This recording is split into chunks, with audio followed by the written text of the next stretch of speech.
dito, especially sa airport man yun, lupat man yun siya dito. So, sa dihang na siya sa kawalangan ng kaigsunan, no? Layo na kayo siya, naka-encounter siya mga kaigsunan o nautan siya o kiwil. Tawag din siya sa ilang tower ng kaigsunan, no? At siya, pilot, saying ingon din he called a control tower and he said, pilot to the tower, I am 300 miles. 300 miles by using convert na siya ng kilometers na siya sa mga 400 kapit. So, from the airport, 600 feet above the ground. So, I'm out of fuel mga kaigsunan. So, kay balog mang kita kung ang aeroplano, modal of fuel, descending hindi siya. Wala na may power ang iyang engine. So, wala siya mga kaigsunan. No? Ngayon siya advice dito sa control tower. Sama na magbaton sa ako ang sitwasyon karon. No? Nag-ingon ang control tower mga kaigsunan na repeat after me. Naingon siya na, Our Father in heaven, Thou art in heaven, mga kaigsunan. Ang ulahin yun nga pag-asa sa tao mga kaigsunan, may istorya kita sa Ginoo. Ang tao mga kaigsunan, nang hinahanglan yun sa mga pakikistorya diha sa itong buhay ng Diyos mga kaigsunan. Ang prayer mga kaigsunan, usa din siya kaparte sa atong kinabuhi, sa atong usa ka kinabuhi sa ato ang pagkakristohanon. Anyway, adunay usa mga kaigsunan na part siya sa prayer life as a Christian. Number 1 mga kaigsunan, pray with persistence. Persistence mga kaigsunan. Naay duha ka mga most instructive parables mga kaigsunan ni Jesus that on a prayer on Luke 18 o kining Luke 11 mga kaigsunan. No? Sa Luke 18 verse 1 mga kaigsunan, nag-ingon diri nga now he was telling them a parable to show them that at all times they ought to pray not to lose heart. Kinahanglan din mga kaigsunan mag-ampo kita permintis sa ato ang kaugalingon. Ang yawa karon mga kaigsunan, grabe na pag-ayo ini gadubi-dubi na ginayahang tentasyon karon sa ato ang kaugalingon. Tentasyon dito mata nato di nato masaligan mga kaigsunan. How about in Luke 11 verse 19 mga kaigsunan, and where we can find the promise that says, ask and it shall be given unto you. Kung magpapayo kita sa Ginoo mga kaigsunan, tagaan dito sa Ginoo. Ano na sa itong pag-ampo mga kaigsunan natin kita, yes, no, obey mga kaigsunan. So, mauna siya mga kaigsunan. Now, karong mga kaigsunan, unsa may difference sa persistence o sa prayer mga kaigsunan. Now, a person who is persistent in prayer does not necessarily have to pray for a long time. Uban mga kaigsunan, ingon sila na, Ginoo, kapila naman ako ni, dugay na ako ni, ilang buo sa isa mo. Wala pa man yun, ni mo ito baga. It's a long time na ginako ni, saya uban na ingon na, Ginoo, tagaig ba na, mga magtiayon. Doon na ko yung mga encounter mga kaigsunan, unahan ko sila na, dili man sila matagaan na mga kaigsunan. So, mauna siya mga kaigsunan, bago give up na lang. Tungod niya na, discourage na sila sa pag-ampo mga kaigsunan. Persistence means not giving up. Dili kita mag-give up mga kaigsunan. From time to time, kita mag-ampo din. Moingon sila, sahay, moingon na lang ta, Ginoo, kapila na lang ako ng ampo, ano man, dili man di matubag. Sahay, iparealize ako sa Ginoo mga kaigsunan na yung answer is no. So, ikon anak mga kaigsunan. Some people give up easy, they quit because they say that they don't feel like praying. The joy is God and the feeling is God mga kaigsunan. Ang uban din na mag-ampo kayo tungod wala siya kalipay. Ang uban din mo ampo mga kaigsunan tungod The feelings is God. Inaanak mga kaigsunan. So, tungkol kay kita, Kristiyano mga kaigsunan, dili kita mahiga kung ingon-anak mga kaigsunan. Kay kita, we live by the commandments of God. So, hindi ko ng Jesus mga kaigsunan. The Lord tells us that pray without ceasing. Ampo kita sa may hulong mga kaigsunan. So, pray with passion mga kaigsunan. Kinsa may passion sa nidre. Ang uban passion sa basketball, ang uban passion for singing mga kaigsunan. You are being passionate sa muting mo, sa imuhang mga mahikang speed, no? sa imong daway ka mulakaw, you are being passionate. So, ingon anak mga kaigsunan. So, in Luke 3:1 mga kaigsunan, sa baptism ni Jesus Christ, mga kaigsunan, He was praying and the heaven was open, mga kaigsunan. Ang mga usahay, mga kaigsunan, ako ang lula sa una, mga kaigsunan. Usahay, mag-ampo ganyan siya. Ikaw, dala ka, kaya naman, hilang man. Dugay kayo man, kaya kinumo. Ikaw, asa na mo, maghilang na lang sa ilagay natin mga edad na they are very passionate in praying mga kaigsunan. Dito ang lahat emotional mga kaigsunan. Dito na sa prayer, manghangyo na sila sa Ginoo mga kaigsunan. Mga liyoko na sila dito sa Ginoo.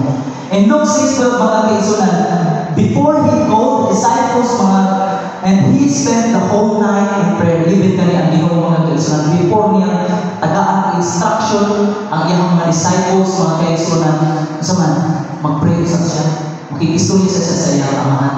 How about kita mga kaigsunan? Sabi, ako, bukal na kita nyo, ay hapamang-ampo, kalimag ko kayo, pagpasalamat. Sabi, kita inanak ako mga kaigsunan. So, before giving instructions sa iyang mga disciples, mga kaigsunan, ang kita si Jesus Christ. So, anak mga kaigsunan. So, Jesus always prayed with passion because He knew who it was He was talking to, and He knew the prayer to the Father is powerful thing and not something to take lightly. Hindi mga kaigsunan. Kinahanglan mga kabalo kita kung kinsa atong istorya mga kaigsunan. When we pray mga kaigsunan, naging istorya ta sa ato ang Ginoo. Sahay, hindi po granted lang nato mga kaigsunan. Doon natin yung sa ka-elder mo. O sahay, mana siya. O sahay, atong pag-ampo mo, tama na sa ato. Musamin sa ato. Dito na po lang ito ang pag-ampo. Kaya naman, hindi kinasing-kasing mga kaigsunan. So, pray with thankfulness mga kaigsunan. Bumadawat na kayo nato mga ato ang diampo mga kaigsunan. Usahay, malimot na ta. Usahay, malimot na ta sa ato ang pagpasalamat diyan sa Ginoo. Kaya naman, kadawat naman nato. So, ingon anak mga kaigsunan. So, as Ephesians 5:20 mga kaigsunan, thanksgiving is the natural result of being filled with and walking under the influence of the Holy Spirit. Pasalamat kita sa Ginoo mga kaigsunan. Aduna sa mga blessings na wala na kapuha sa Ginoo, kapanadawat na to. We have to be thankful sa atong Ginoo mga kaigsunan. Even sa atong health, wala kita nagsakit-sakit, wala dakong grasya naghatag sa Ginoo sa ito. Ang uban ng kaigsunan, tingkago dito sa ining hospital, dako kay bayron niya, dako kayong bill niya. So, yun na mga kaigsunan. Philippians 4:6 mga kaigsunan tells us to be anxious for nothing but everything should be prayed, giving thanks as we make our petition known to God mga kaigsunan. So, number 4 mga kaigsunan, pray making intercession. Kini siya mga kaigsunan, importante din siya. Yun na naman. Kaning intercessory prayer mga kaigsunan, mag-apot ka sa imong isip ka-amigo, isip mo kapamilya mga kaigsunan. Iampo binato ang mga brothers and sisters na naghahinay sila pagpuo mga kaigsunan. Ug moingon na Sa una mo ingon sila nga hapit na gibalik ang Ginoo. Karon grabe na hapit na gyud na tanaw na katong kalibutan nga kaigsunan sa una kay wala pa internet, wala dili pa nato makita ang sa hitabo sa kalibutan nga kaigsunan apan kay makita ang nato. Kung grabe lagi kung unsa na gyud ang tagal sa una sa tawo nga kaigsunan. In Isaiah 53 verse 12, the Bible says, He Himself bore the sin of many and interceded for the transgression. Sa dihang si Jesus Christ ang kaigsunan, gilansang dito sa cross nga Ginoo sa mga gihimo. He intercedes us ng kaigsunan. Lord, pasayo sila kay tungod sa man. Wala sila kabalo sa ilang buhay. Ang Ginoo mga kaigsunan intercede sa ato. From time to time mga kaigsunan kita mag-ampo dito sa ato. Lagi nun nga Amahan, He intercedes us mga kaigsunan. Lord, my blood. So, may anak mga kaigsunan. So, Luke 22:23 mga kaigsunan, Jesus tells Peter, I have prayed for you that your faith may not fail. So, ato sa may ampo, ato ang pagtuo diha sa mga bulikul pag yung mga kaigsunan. Kung kita, sabihan mo, hindi natin talikayan na paglutuso naman tayo kita ang maremna ng mga kaigsunan.